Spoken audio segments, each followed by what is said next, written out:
Hello and welcome to the IdeaCast interview series, episodes number 152 and 153.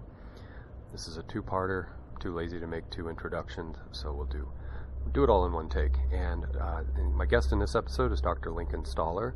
Interestingly, Dr. Stoller had gotten his PhD in physics, specifically quantum physics, and then has gone on to become a psychotherapist, among many other things. And he is quite the universal person.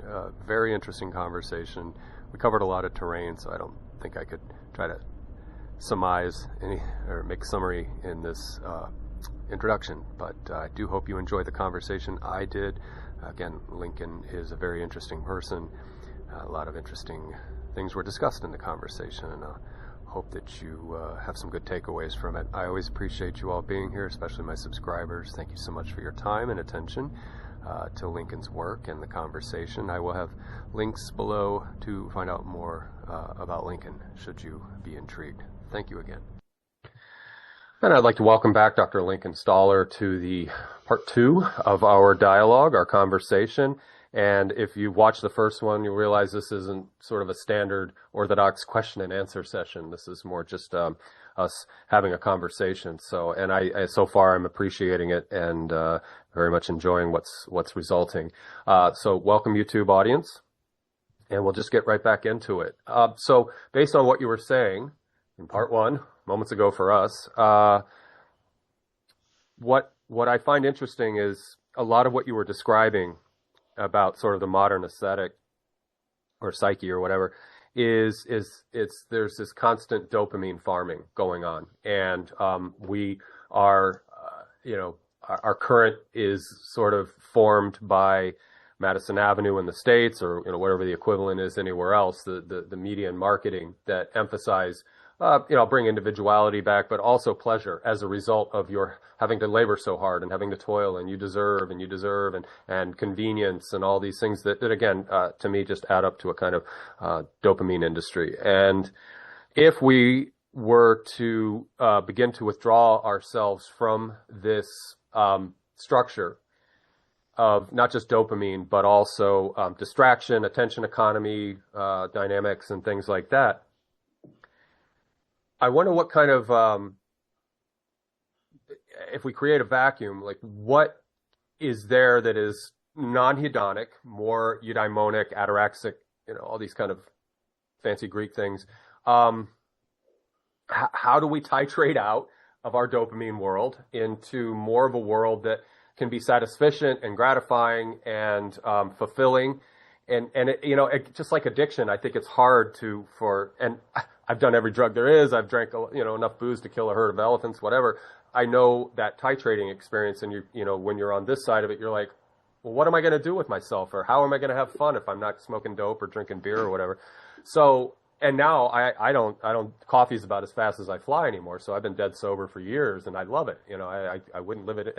I have no interest in that stuff anymore. So I've moved from, that aspect of hedonia to more, I don't know if I'm living a eudaimonic life. I'm kind of angsty myself. But anyway, if I were to aspire to have those moments and that capture, how do we transition? What does that look like? Or, this is your opinion, of course, but how do you vision that for yourself or for us, maybe collectively, that we move from the dopamine culture to the eudaimonic or ataraxic culture or ataraxia culture or whatever? Do you ever imagine what that might entail, other than shattering the bubble like we were talking about earlier, which could be part of it? Where do we land? Well, I guess we have to study the Greek because I don't know any of those words. But I have to. Okay. So non-hedonic well-being. Yeah. Well-being. I love the Greek words, but sorry. You don't even need to know. I mean, it's context is sufficient. But you're like that. Justin, you're like that. You've done a lot of reading and you've done a lot of pulling out these threads. And it's almost like you're a fur of threads, A hairball. A cat hairball. Right. I go into the cat and I come out. Sorry. Humor is one. I'd say humor is one of the biggest alternatives to hedonism. Mm-hmm. It's hedonic anyhow. But it's kind of, and the story of humorists is not all that a story. They tend to flame out Mm-hmm. perhaps even more than other people. Right. And there may be a lesson there. But I do think if we're talking about flaming, hedonism and materialism and spiritualism, there is a kind of heat in this. Mm-hmm. And navigating the fire of spirit and emotion, I guess I feel the first thing is, are you interested in this conflict for yourself? Are you going to do something?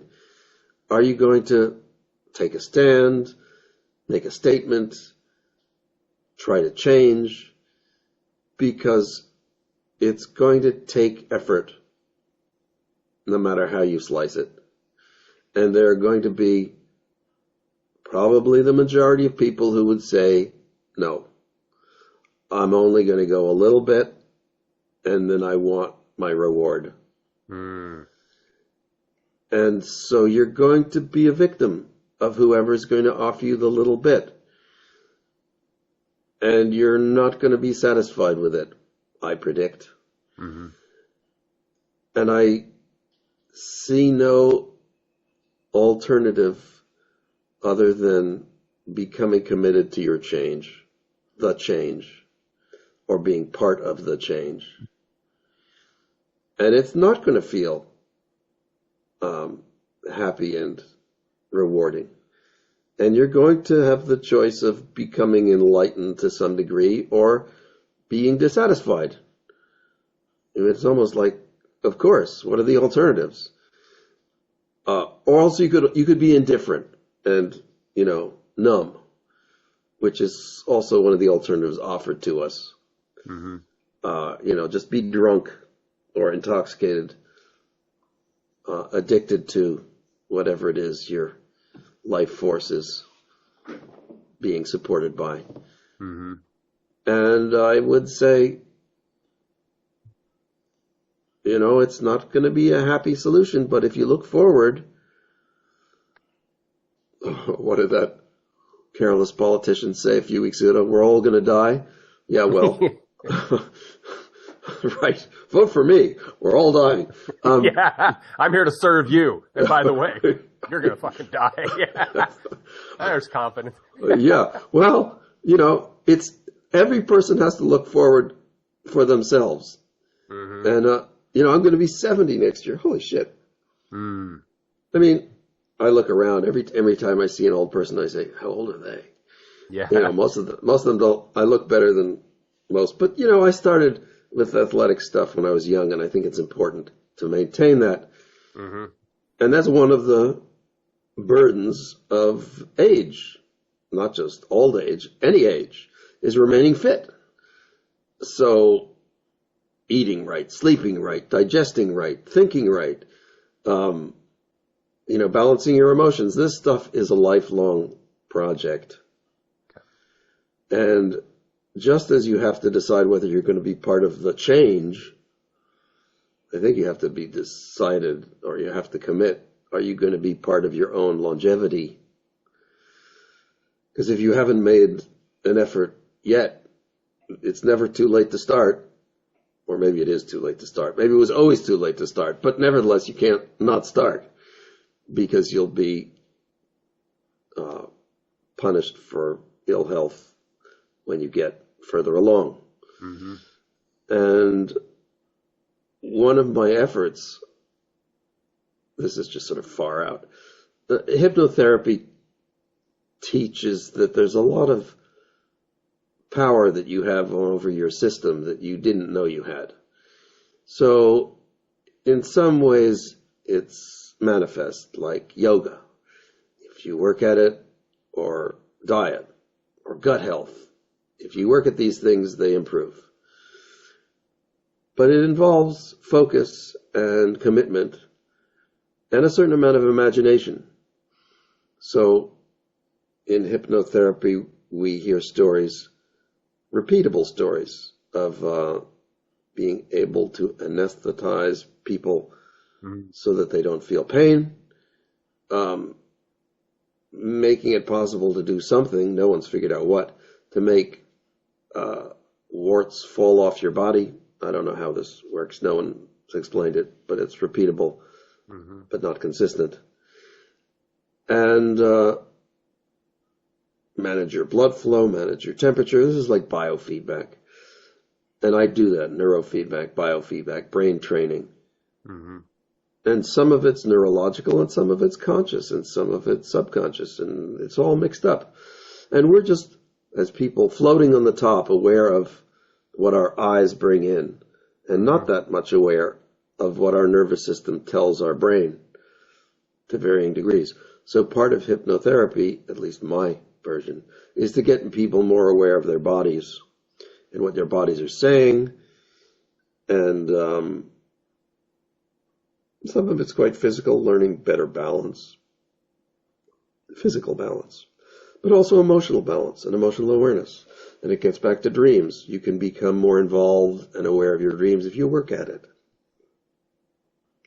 You can become more circumspect and thoughtful if you work at it. What's the reward? Well, often there isn't any obvious reward. But that doesn't mean you shouldn't try. It's just like being creative in any discipline. What's the reward? Chaos, possibility. I don't know. There's more chance for failure than success.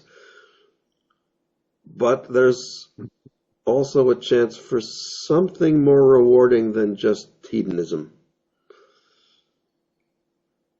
I mean, orgasms are great, and you can't deny them, just as eating is great, and satiety is great.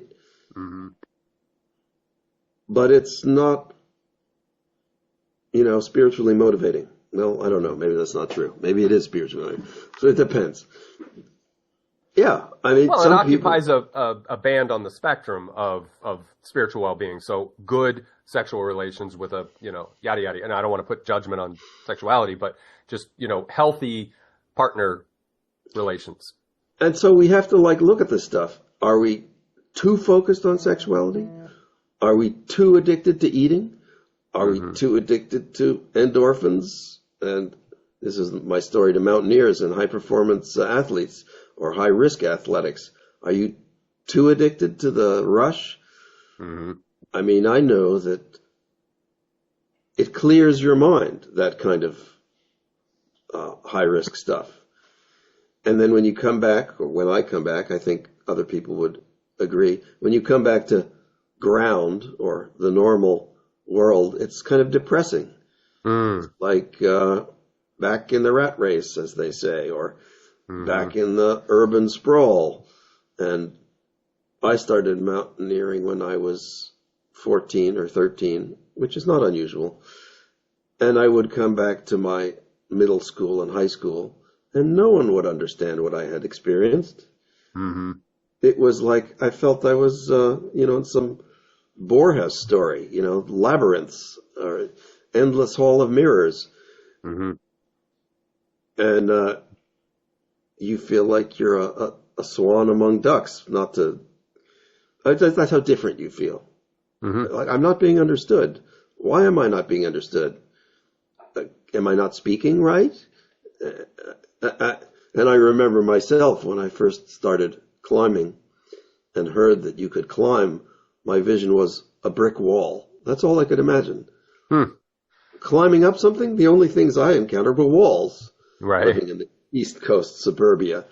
There were no mountains. I had no vision. The mountains were things in the background that, had a little jagged horizon. I didn't know what they were. There's walls, climbing. Brick walls? Why would you climb brick walls? Yeah. Or concrete walls? And so I had to make this sort of jump, several jumps to what it was, how you did it, what you got out of it. And it wasn't a very safe jump for me because I didn't really have any teachers who could tell me. I had no idea. People said, you had to get a guide, and I thought that meant some sort of, guy in lederhosen with an alpenstaff. But what they meant was a book. You had to get a book, a guidebook. And so, I mean, it's funny. I would say I would go to the cliffs and see these people in these fancy sneakers, and I'd think, oh, I'm so much better. I have heavy hiking boots. I didn't realize that, you don't wear heavy hiking boots. You wear fancy sneakers so all this stuff, very funny, but sometimes dangerous, because it would be like getting behind the wheels of a car when you don't know how to drive. Mm-hmm. So what am I saying? Well, I encourage people to take more risks. That's easy to say. It's not very compelling. And then most people would say, I don't want to take risks. I don't want to detach from what my security is. Mm-hmm.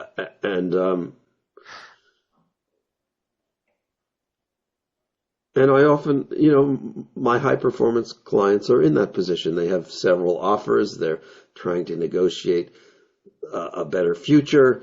They're complaining about their boss or their employees or their clients or their lack of resources. And what I say to them is, what do you imagine? Or what do you dream? Or what are you afraid of? I'm a kind of generalist or a holist, and I say you have to find answers from all these areas. Mm-hmm. Or at least ask questions in all these areas.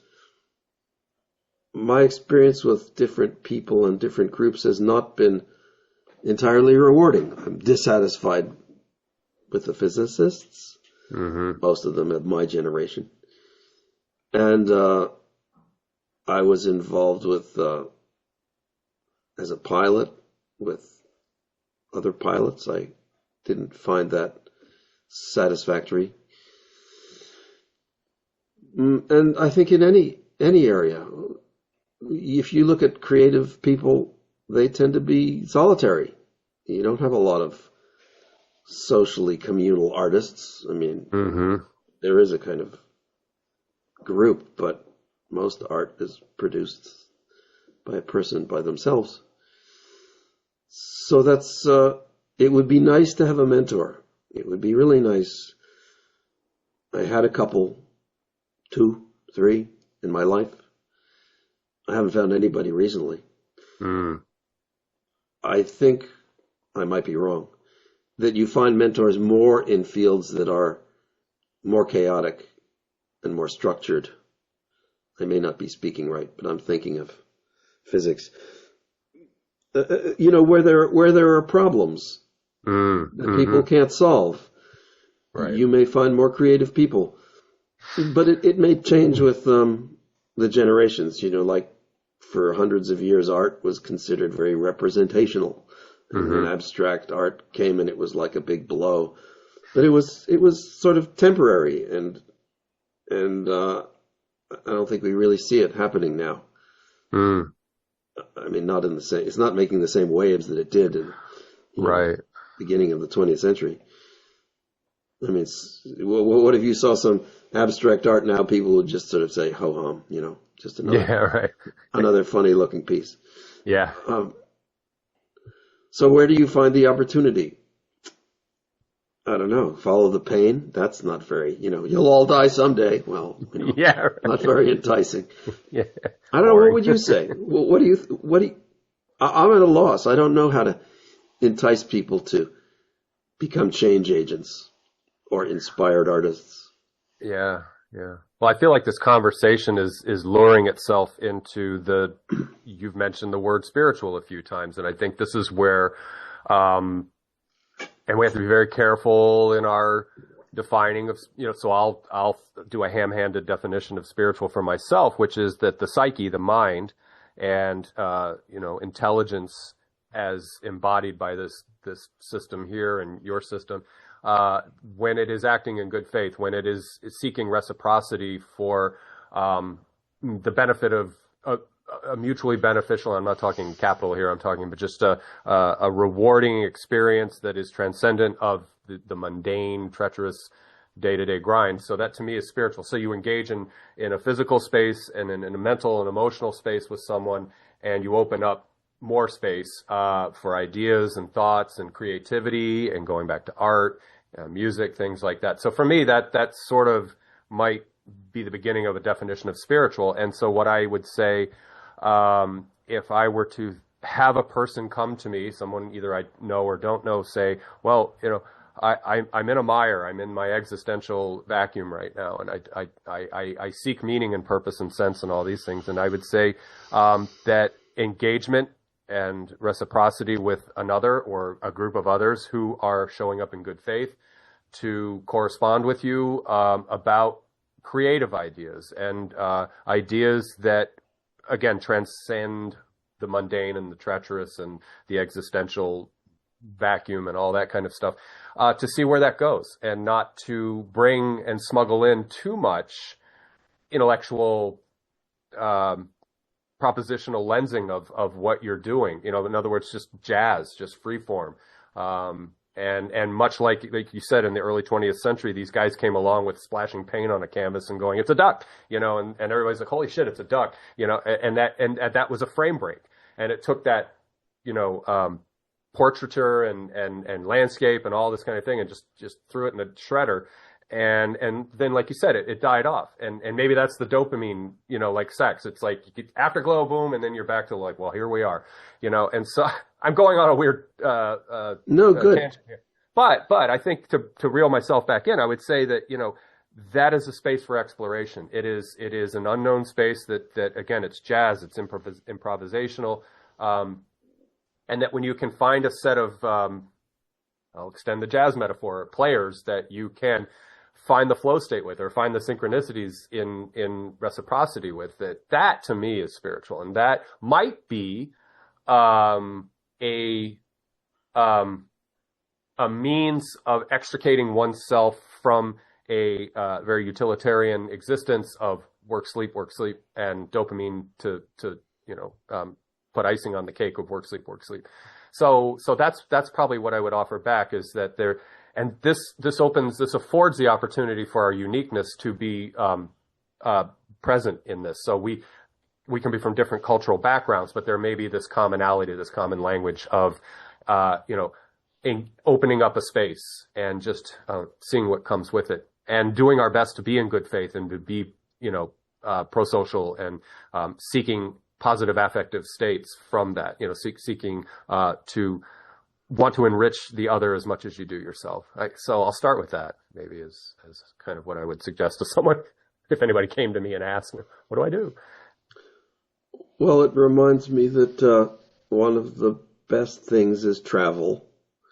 Most educational things, travel is very educational. Mm-hmm.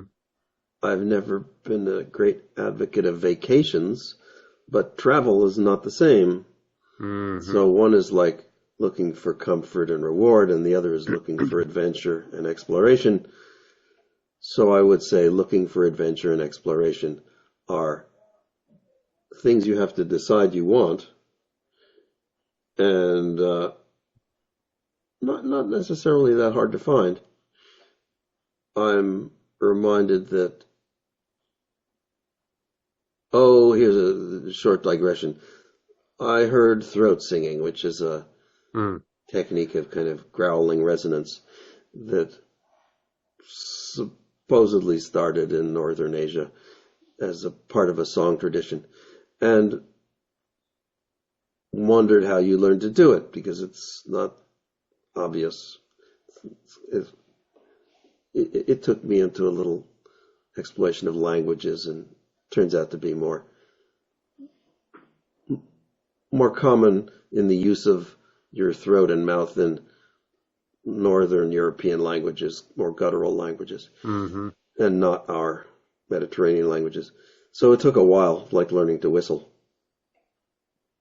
And as I was in New York at the time, I found some Mongolians who were there temporarily as musicians, and they taught me to do it. Mm. And then I got involved. Mongolians are very welcoming people. In general, pastoral people are very open-minded and peripatetic. So they invited me to come visit, and that's a fairly risk-free offer. If you live in Mongolia, nobody's going to come, except I did. But they were happy to have Right. me. Yeah. And then I got involved in helping them come to the U.S. as musicians and connecting them with my jazz musician friends. And in Mongolia, folk music is considered classical. In Mm-hmm. other words, it has a tradition. There are universities. You become trained as folk musicians, certified, and you perform in government subsidized folk groups. And these are the people I brought to the U.S. to play with my jazz musician friends. And I remember the Mongolians saying they couldn't figure out what was going on. How could you not know what to play in the next measure? Mm-hmm. The idea of improvisational music was strange to them. I mean, it would be like telling somebody automatic writing. You're now going to just write without knowing what you're going to say. Yeah. It's like, that doesn't make any sense. How can Right. you write words if you don't have an idea to express? So they were, some of them, very confused. And my jazz improvisational, and I was involved with the most improvisational jazz musicians, had to try to train them to emote musically. And some of them were really good at it, and some of them were newcomers to it. Mm-hmm. And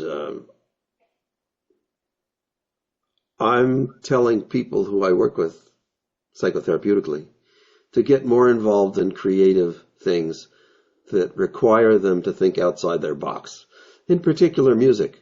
Mm-hmm. So I'm an advocate of rhythm, and I think a lot of what we're talking about could be phrased rhythmically, even sort of circadian rhythmically, Mm-hmm. or habitually rhythmically, and to start to improvise rhythmically with your life. And like, get your head around that. What does it mean to have a life rhythm that's improvisational instead of circumscribed? Yeah. What would that look like? Would it mean that you like go naked in the street? Well, probably not, but you have to have some vision. So I tell people, get a keyboard. I mean, maybe that's a stretch for most people, but it shouldn't be. Keyboards are pretty straightforward. You get what you see. Mm-hmm. And if you don't get hung up on reading music or music theory, then it's just an open frontier. Yeah. You know, can you build something? Can you build an oral landscape? Have you ever tried? Mm-hmm. It's a sort of like fingerprinting for most people. It's back to kindergarten. Yeah. You could get a watercolor set. Well, fine. Well, I think watercolors are a lot harder than a keyboard, but if you want to try, and what about writing? People do journal writing. Mm-hmm. I find writing kind of hard, and I'm not sure it's as liberating or as rhythmic as music, but I would say, and what I'm kind of working toward is travel. Travel's an even bigger one. Mm-hmm. More expensive, more difficult. Some of my most memorable travels were to places. Well, when I first went to Mongolia, I was going to meet my friend who I'd met in New York who spoke English, but he was coming from Siberia to Mongolia, and I was coming from the U.S. to Mongolia, and he didn't get there at the same time I did. So Mm-hmm. when I got there, I just met his parents and spent a few days with his parents. But they didn't speak English, and I didn't speak Russian, and I didn't speak Mongolian either. I mean, Right. I tried, but, nowhere. And so for several days, they took me around the city, and we had no common language. And it was a very memorable experience. I don't remember anything that we couldn't say to each other. Okay. But then obviously we never said anything to each other. You couldn't say anything, yeah. But we never had trouble communicating what we felt. Right. And that was wonderful. Yeah. And I've had other experiences going, not always great, but, you know, you have to negotiate these things.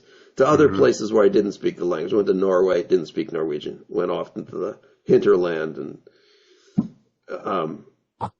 met people and had dinner and don't remember a thing we said because we didn't say anything that I understood because I didn't speak Norwegian. They didn't speak English. So, you know, I've found this wonderful, and I still like the idea, but I just sit here being a psychotherapist all the time because I don't have the money to do it. And I don't know. It's not, I get more out of talking to people like you and my clients and communicating, you know, and you talking Greek words I don't know. I love that, right? Okay. And, you know, more unknown the better. And you have to make that happen. It's just so easy to avoid novelty because with novelty comes chaos and risk and failure and a lack of reward and money and expense and time. So you have to, I think this is the bottom line. You have to put your own reward into the effort. You can't expect it to be given to you through social media or celebrity or assets. You have to find your own reward. And this gets spiritual, I guess, but I don't think you need to go there. Just find your own reward. I find it in learning. You have to like being a fool, making mistakes, picking up things you don't recognize and exploring them, and not wasting time or not regretting wasting time, and enjoying being confused. It can be hard. I don't see any option though, because otherwise you're not encountering novelty and you're not thinking out of whatever your box is. And then you're limited to the orgasm and the hedonic reward and the afterglow, which wears off. Right. And usually what comes after that is the same set of problems that you had before. You know, relational, conversational, expressive. So taking risks and being creative and accepting failure. You know, and you know, you're going to die, but you have to take it with humor. It's like, right. Oh, so what? So yeah. all that death really means is that it's time to do it now. Okay. So like, you know, the book's going to end. There's going to be a last page. Oh, don't wait. Don't wait, right? If you've got to become enlightened, don't wait till your deathbed. That's a mistake. Do it right now. You know, do it yesterday. Too late, but, you know. Yeah. And raise expectations. And when you do that, you become a kind of agent of change. You annoy people because all the other people are struggling with the same thing and don't want to get pulled out of their safety zone. And that, I think, is the human imperative. Like, you're going to bring the race forward. You're going to evolve the race. It's not going to happen unless people do it. You're not going to be happy unless you do it. You're not going to be so happy if other people do it for you. I mean, it would be nice, but it's a pipe dream to have other people do it for you, to have, you know, beautiful people arrive on your doorstep offering you, you know, gifts. It's, I mean, we're sort of, that's kind of my objection to religion. It kind of gets people in the mindset that if they just behave right, they'll be rewarded. Right, right. You know, eternal life and 1,000 virgins, like, what the fuck? Come on. Yeah, You're the ultimate dopamine hit. Yeah. Really? Yeah.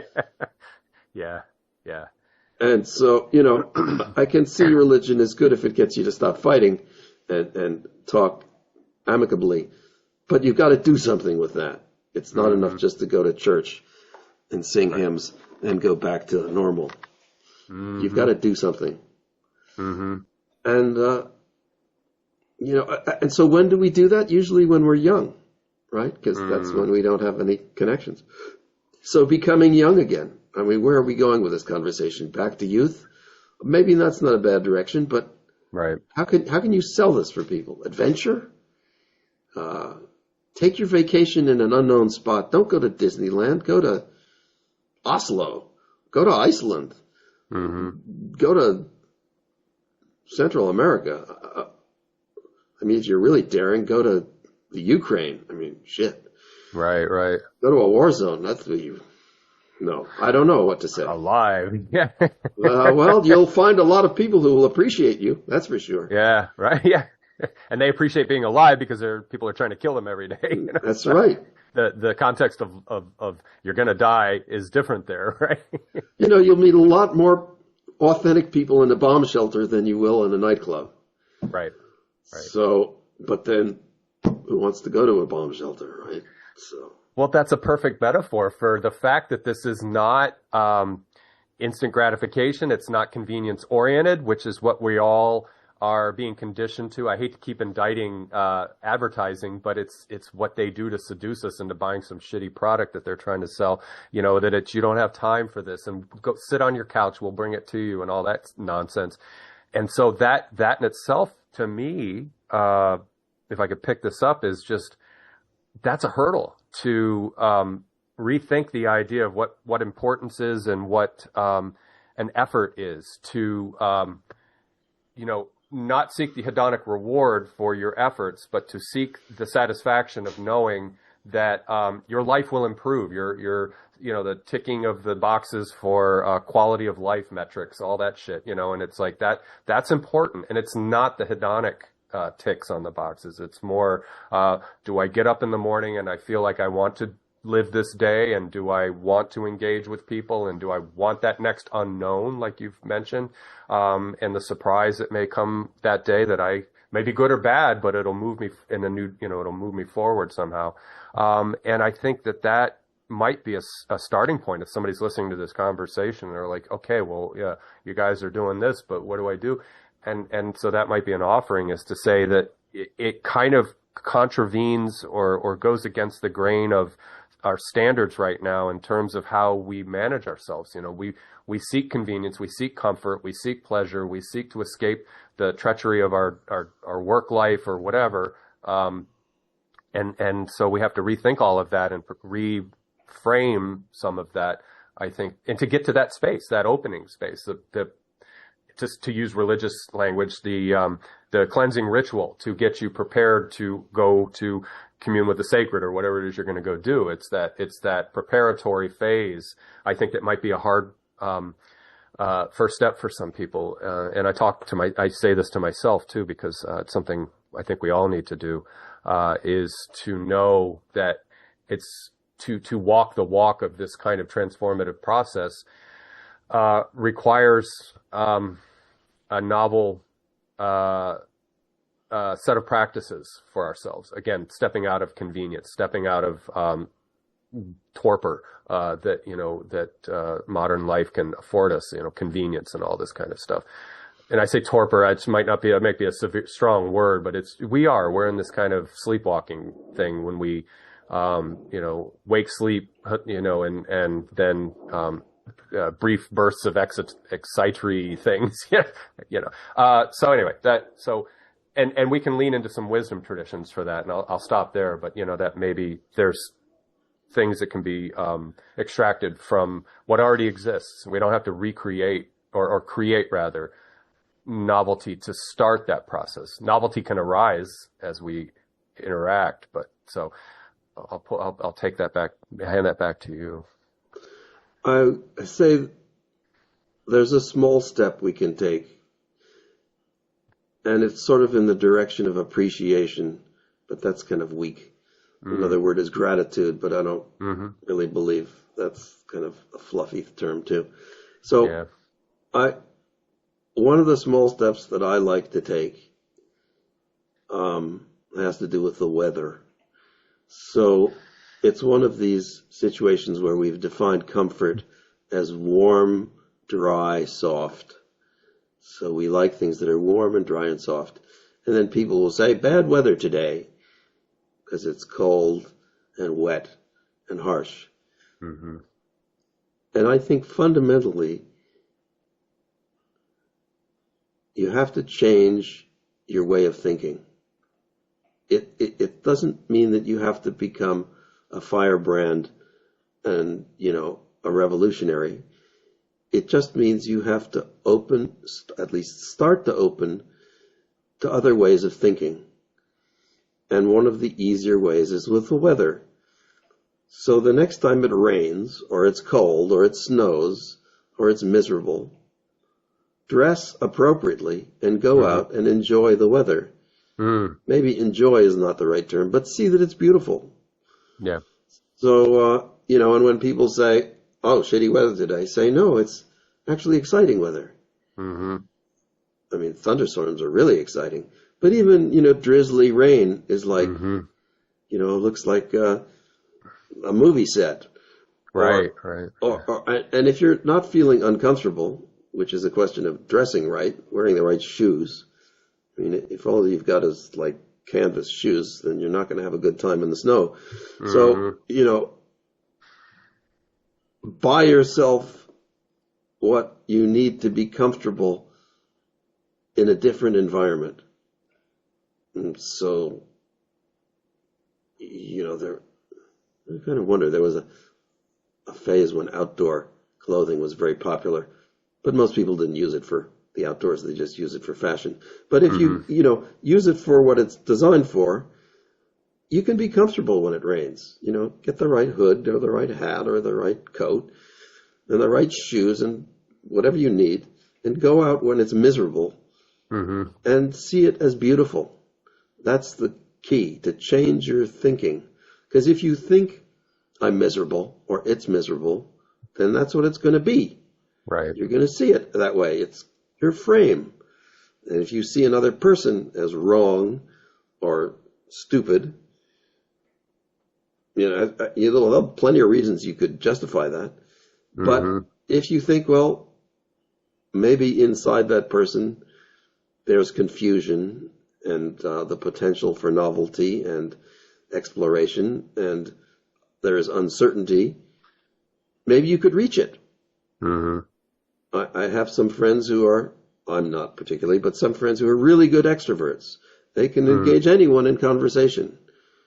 I mean, I can do it sort of, but it's kind of an effort. And I watch these people, how they, wherever they are, they get in conversations. In the store, in the parking lot, in the line. You could try to do that too, if that's your nature. Instead of going outside and appreciating the weather, next time you're standing in line, in a queue to buy something, speak to the person next to you. I mean, it'd be terrifying to me, but it can be done. And you know what to expect. Half the time or more, it's not going to work, or they're going to look at you some weirdo. So, and you might be a weirdo. One of my clients, whenever he talked to people, they'd call the police. So I'd say, Bob, you're schizophrenic, okay? I know it's a stigma, but that's what everybody thinks of you. And you've got to manage the situation differently. He says, I trust people too much. And they said, well, then don't trust them so much. I'm too nice to people. Well, then don't be so nice. Whatever it is, don't expect it to work. Watch a George Carlin video or something. Temper yourself. Sorry. There's stuff to do. He actually got involved with Schopenhauer as like the paradigm of negativity. So, okay, whatever. It's a bridge. Whatever. I mean, you've got to build the bridge and then you've got to cross it. So if it's too big of a bridge, either you're not going to build it or you're not going to cross it. So the weather is easy for me. Put a coat on, go outside. If you're lucky, you might even make it a habit. And you could do the same socially, push the boundaries, speak to the people who intimidate you. And there are lots of, everybody intimidates me. So, the attractive young people, the repulsive old people, the sick, the old, the infirm. What about the street people? Oh my God, there's a nightmare thing. And shit, Yeah. If you're extrovert enough, the world's your oyster. Yeah. I have, for a while I was, what was I on? Not Airbnb. Oh, it was couch surfing. I was on couch surfing as a host, and people would come to me. And that was one of my ways of getting people to come. I mean, other people, I don't know what couch surfing is doing these days, but you can put your home, if you have a spare room, open for visitors. And then you get a person who will come, and they will talk to you. And I got foreigners visiting from Europe, and I got a kid from urban New York City who was coming up to my rural house, and he said he and his friends had a dare. They're living in New York City, which is a good city for an Easterner. Maybe Westerners find it intimidating. But they had a dare, which to talk to people, because in densely populated areas, a lot of people don't talk to each other. Right. A lot of, firm boundaries. And so they said, okay, we're going to put a sandwich board on ourselves that says, talk to me. And we're going to sit down on the corner of Madison and Fifth and see what happens. And do you know what happened? Nobody talked to him. He got a line 2 blocks long. No, really? That's right. That's wild. Wow. Yeah. 2 blocks long, people waiting to talk to him. Holy shit, that's great. It was. And it was wonderful just to hear the story. Yeah. I'm jaded. I'm like, New York City? Are you kidding me? I lived in DC. I grew up in that area, so it's close, but Jesus. But it was beautiful, Yeah. Yeah, I'm impressed. That says something, though, doesn't it? It does say something. It says, if you break out, there's a whole, I don't know what out there, a lot of opportunity. And it doesn't take a lot to break out. I mean, these are just kids, and this is literally what they did. There's nothing fancy. There was no money involved. And it kind of blew everybody's minds. And it clearly was a service to a lot of people. And a relief, perhaps to everyone. And he didn't have any bad stories, but I'm sure you can get some people who are, crazy and won't stop talking. So you'll have to navigate that. Yeah. But even those people, I mean, we're crazy. We've been talking for 2 hours. Right. It's all relative. Yeah. Yeah. As long as it's comprehensible, it's not pure babble, then they're saying something, right? Yeah. Well, even if it is, it's like, can you figure it out? Yeah. So that's what I'm saying. There are small steps that you can do. You don't have to throw you don't have to leave your wife and family and go live in a commune or go live on the street or do something crazy like assassinate people. Right? I mean, this seems to, those people who were assassins, they probably would have been really helped if somebody came and talked to them. Yeah, if they had an outlet. I bet it really would have helped them. And I bet they really didn't have that. And that's kind of sad. But not unpredictable given the situation we're in. So break it easily, And maybe it's not so easy, but it's not as dangerous as you might think. But it does take a lot of tolerance, because what you'll get is a lot of frustrated people who are uncertain. And you won't get the dopamine hit, you won't get the orgasm of whatever. Which is probably not enduring anyway. So it is enduring. That's the point. Making these small steps out opens an enduring possibility of change. Yeah. And if no, go ahead. No, I mean, or get a counselor or therapist. I don't know what you call it. But the people who came to me were on that path, right? Mm-hmm. They made a Mm-hmm. big investment, Mm-hmm. but you don't have to make a big investment. Yeah. Yeah.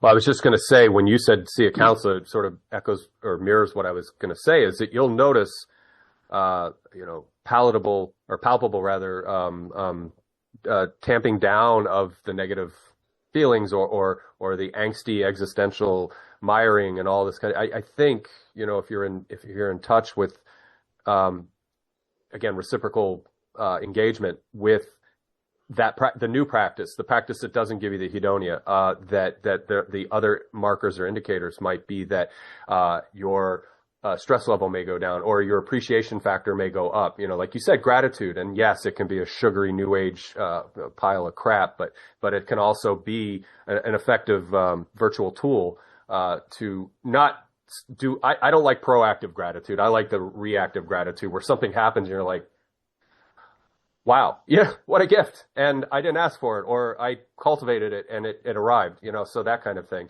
And by cultivate, you put an effort in to do something good for yourself or somebody else, and then you reap that kind of benefit. So, I do like gratitude in small doses when it's applied right. But yeah, just, seek those measures of acknowledgement or understanding. And again, gratitude can be one of the results of that. And if that's a tool that helps, move away again, titrate out of the dopamine circuit into that Greek whatever well-being circuit. I think that's a wonderful way to have that salience for yourself. Let's set maybe 15 more minutes, and what I'll do is ask that in all of the talking that we've done and all the conversation that we've had in this series, what haven't we covered, or what would you like to bring out to sort of round things out for this one? And we can always bring you back for another conversation in the future. But what would you like to do to bring this little conversation in for a landing, big conversation in for a landing? I like the direction we were going on, or I was going on, which is what people can do. Mm-hmm. And I think it takes the discussion into an actionable framework, which I think is important, because all this talk about, existential and dissatisfaction and social change and social memory doesn't amount to much unless it connects to something. It'll be forgotten tomorrow if there's nothing to connect it to reality. And it will repeat itself. And this is typical of what I see, and everyone knows, is that people with problems they can't solve tend to go deeper into their problems until they become necessary or catastrophic. And to pull out from that, to say, like I said, make yourself as a host for something, people. If you've got resources to share, I almost was a couch surfing host for somebody coming from a foreign country. In fact, that I live in a two bedroom apartment. I was going to sacrifice one of my rooms just to have a visitor. That was pretty extreme. But also generationally, whatever age you are, I think it's important to be connected to other generations. So one of the things I appreciate being a therapist is I get people of different generations. Often not as much as I'd like, but occasionally I get, a 20-year-old or even a 10-year-old. And if you don't have kids of your own, of course, even if you do, that there'll be a particular generation, and there'll be other generations which you won't be seeing. So I have a 26-year-old son, and I have a 14-year-old son, and I have a client who's going to have a 1-year-old son. And it's interesting to talk to these people about their issues. Well, I'm not talking to the 1-year-old son, but I'm talking to his father. And I'm saying, if you're going to be the hard-ass boss of your family the way you are the hard-ass boss of your work, don't expect it to work out the same way. And don't expect it to work out well, in fact. Right. So, if you're in a church or in a community or a neighborhood,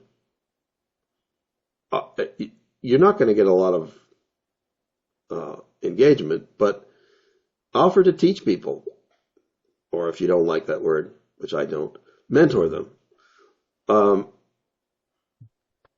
or talk to them. Again, I'm not extrovert, so I don't, but if you do talk to them, have available the resources you want to share. And okay, maybe that means for evangelical Christians, it means you give them a Bible. Well, I guess that's better than nothing. But, it's not what I would call authentic sharing. Yeah. It's institutional sharing, but okay, whatever. So, I was involved in homeschooling or unschooling or whatever you want to call it. So I think that should be available to everybody. Everybody who have kids. If you send your kids to school, well, it's too bad for them, but you should be involved, at least in their education, because school does not provide a good education for a kid.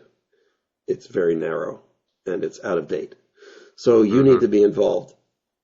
And the more you're involved, the better. So if you could offer people to teach their kids, what do you know about? Or if you could make a presentation at the local library about what you know about. I mean, what's the worst that can happen? You get in a fist fight? That would be the most exciting thing of the year. But that's what I tell people to. You'd be living a Clint Eastwood movie at that point. That's exciting. Yeah, sorry. It's true. I mean, excitement is right around the corner. It's the door you don't want to open. So open the fucking door. Yeah. It's like that's what death is telling you. Like when you get to the end, the door is not going to be openable anymore. And that's what they say about people at the end of life. What they complain about is not that they're ill, it's what they didn't do when they had a chance. So don't wait. And people say, oh, I had cancer. It nearly killed me. It was the best thing that ever happened in my life. And you're thinking, what? That's crazy. Yeah. But that's what it means. Yeah. It means it broke you out of your inertia. And I think that's the most actionable thing you can say to all our listeners is that we're all subject to inertia. Mm-hmm. And you don't get out of inertia unless you make the effort. Any effort, anything, even if it's like, going out to a movie, which is not much, but at least it's something.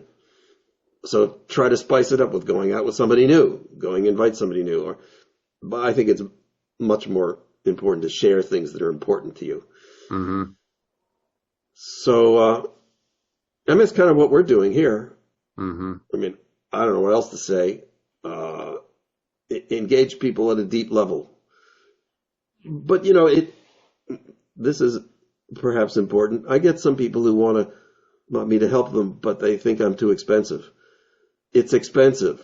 I don't just sit there like an AI chatbot listening to you. I get involved in your life, and that's what you want. And I can't get involved. If I have 10 clients a week, I'm exhausted. I mean, you're really involved with 10 people. It's like, how many people are you seriously involved with? Maybe your partner and your family. But if, they're paying you to be involved with 10 people a week, it takes it out of you. I get exhausted. I wonder, why do I have to have a nap after I talk to this person? It's because I'm psychically drained. But that's an opportunity. It costs. And it would be nice if you had the resources to pay for it. And it's sad that it's not free, but it isn't. Right. At least not generally. Mm-hmm. So, arrange for that. And this is basically what I do when I go to a foreign country and stay with people that I don't know. But here's a quick idea. I went to Costa Rica, and I didn't want to stay in the fancy hotel. Mm-hmm. So I called the fancy hotel and said, do you have a taxi driver or a chauffeur or somebody who takes people around? And I'd like to arrange something. And they said, oh, sure. They gave me a few names. And I called these people, and I said, thank you, I'd like to be taken around. And by the way, can you give me a place to stay? Mm-hmm. I know that's not what you do, but maybe you have a family. And yes, it worked out. Their mother, their family said, we'll take you in. And here I am now. I don't speak Spanish very well. Spoke it a little better then. In a family. And this is a real family, right? They've got kids, they've got pets, they got jobs. They share one car and they take the bus. And now they've cleaned the kid out. He's now sleeping under the kitchen table and they've given me his room. Right. And now I'm living with a family. And I'll pay them money. Yeah. I'm not going to pay them as much. I'm not the $200 a day at the fancy resort hotel. Right. But I'll pay them a fortune for what they feel living in San Jose, Costa Rica. Right. And what did it take? It took nothing. Mm-hmm. I mean, the cheapest vacation in the world. And they took me around to meet their gay cousin who lives in the jungle making alcohol out of honey. And, nice. and their other relative who works in the Chiquita banana plantation. And it's like, where would you meet these people? Right. They're not on the tour list. Yeah. And they were the most exciting people to meet. Wow. And anybody can do that. Yeah. What a niche. You So got that's what I'd say ecotourism. people. Yeah, people should do that kind of stuff. Immersive. Yeah, no, that's great. And it speaks to a few things that we've covered in this conversation about, getting out of a comfort zone and playing jazz. That's playing jazz. What you did is just winging it and saying, where will I end up and who will I end up meeting as a result of that and how that radiates out. So that's really neat. One of the other things, my takeaways from this conversation with you that I really, really appreciate and will bring it up to more prominence, even though it's valuable to me, is the idea, as you said a moment ago, about engaging with other generations. And I would say even superseding that to beyond your mortality. You've written books. When you're dead, and I could maybe say these little interviews I do when I'm dead, if they still exist, they will be impacting lives beyond the mortal, beingness of this system. So that is so powerful that what you do leaves a footprint. Even the guy that we were talking about, assassins. It's not pro-social. It's very negatively valenced, but they're leaving a footprint which may have a lemonade from lemons effect, where we say this is wrong and what's going on? We've reached this extreme. So I don't want to go too far down that vortex, but just the idea that your legacy is your legacy, and what more valuable thing could you want? Especially if you're an egoic person like most of us are, how do you want to leave this world, or how do you want to be known while you're still alive? What impact you're making.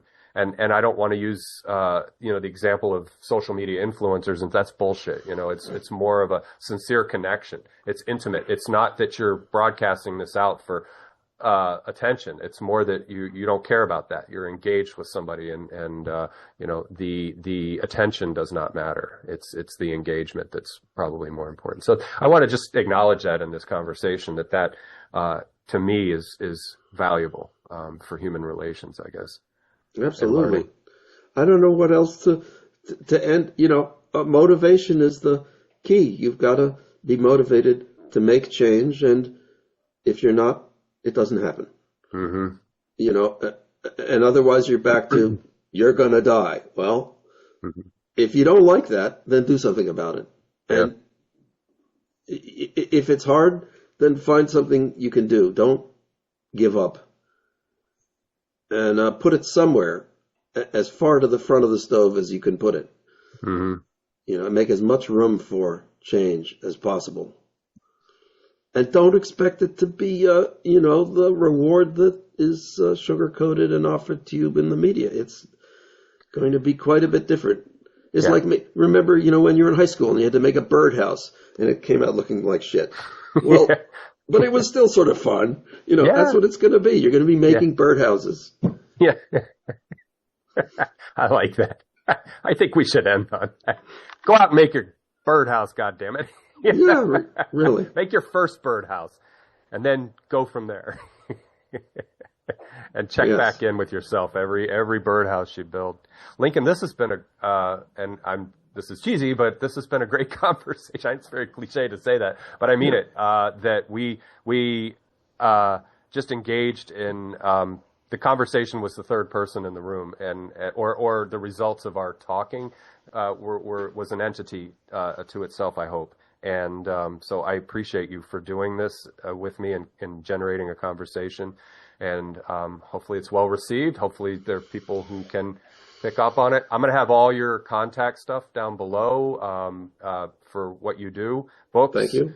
Therapy, social, media. And so, again, just want to acknowledge what you and I created here. And so I have a blog. People will find it. You Okay. can friend and like and get me on your feed, and I'll put out teasers and leads, and hopefully that'll be useful. Good. So if there were takeaways for you in this conversation, YouTube audience, then I will again afford you access in the description field or whatever, show notes or whatever they call it down there in YouTube world. So Lincoln, thank you again. I'll say goodbye to you after we stop record. To the YouTube audience, thank you all so much. I hope these two conversations were good, and we'll give it some time and let this gestate, and then maybe I'll have Lincoln back early next year or towards the end of the year this year, depending on what's going on. So anyway, you all take care. Thanks, and yes, thank you. And like I said, I'll say goodbye to you after we're done with record here.